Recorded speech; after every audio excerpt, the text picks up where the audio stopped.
Shalom, apa kabar? Saya percaya saudara dalam keadaan sehat, tidak kurang apa-apa.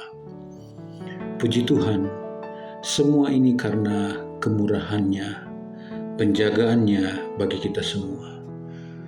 Sebelum kita memasuki renungan buka Sabat, mari kita berdoa. Bapa di sorga, terpuji namamu.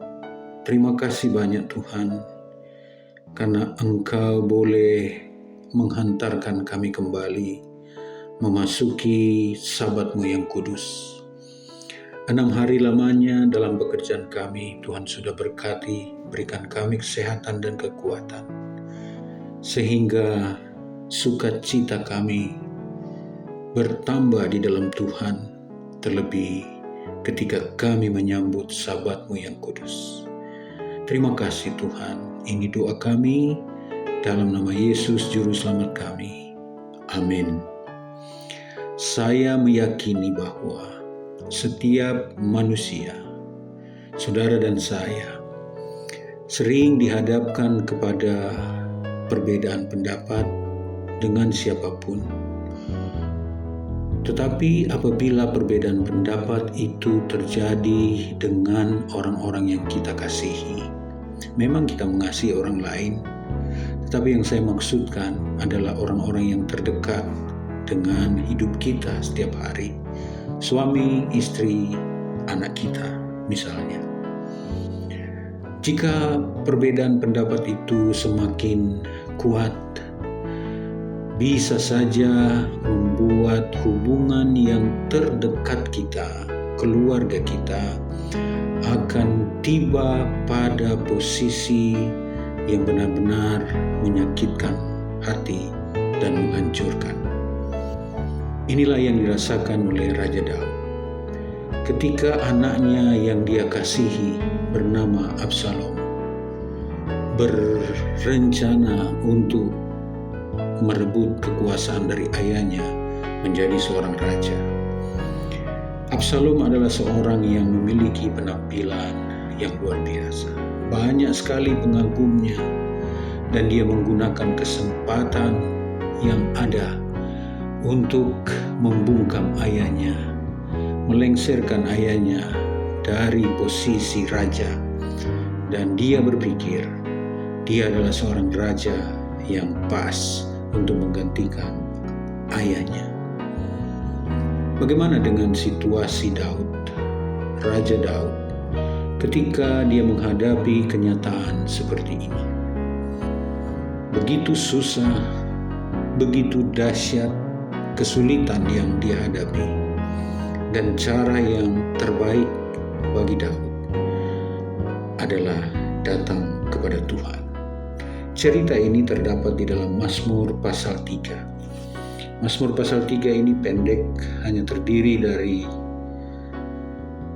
8 atau 9 ayat. 8 ayat. Saya percaya pasal 3 ini memberi kekuatan kepada kita semua.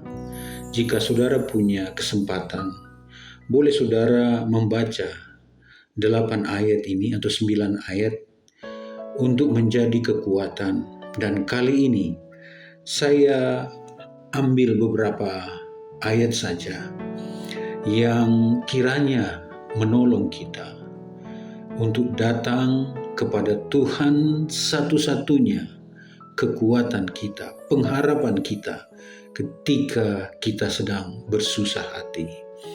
Kesusahan yang dihadapi oleh Daud bukanlah kesusahan yang biasa.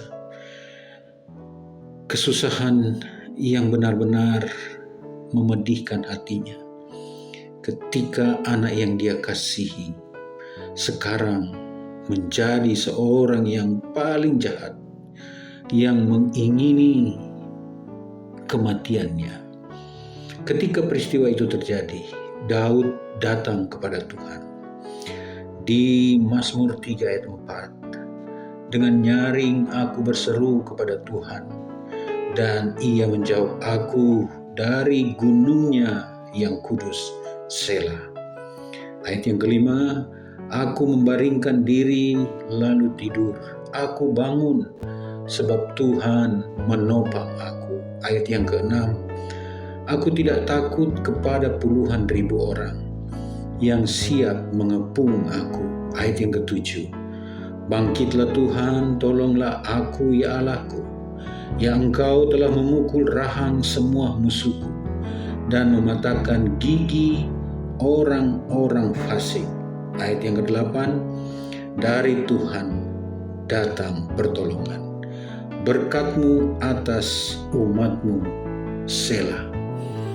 Daud tahu di mana dia harus pergi mencari pertolongan. Pertolongan satu-satunya adalah berseru kepada Tuhan. Pasti Tuhan akan memberikan jawab bagi mereka yang datang kepada Tuhan. Dengan penuh kedamaian, Daud membaringkan diri di dalam istirahatnya bersama dengan Tuhan. Di dalam pembaringan diri dia tertidur, dan Tuhanlah yang membangunkan dia, karena Tuhanlah penopang hidupnya.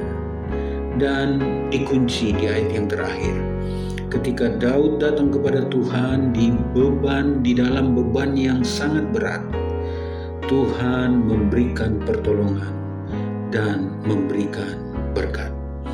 Pengalaman Daud ini sudah terjadi beribu tahun yang lalu. Pengalaman Daud memberikan banyak inspirasi kepada anak-anak Tuhan, terlebih bagi kita yang hidup di akhir zaman, yang sedang menghadapi konflik setiap hari.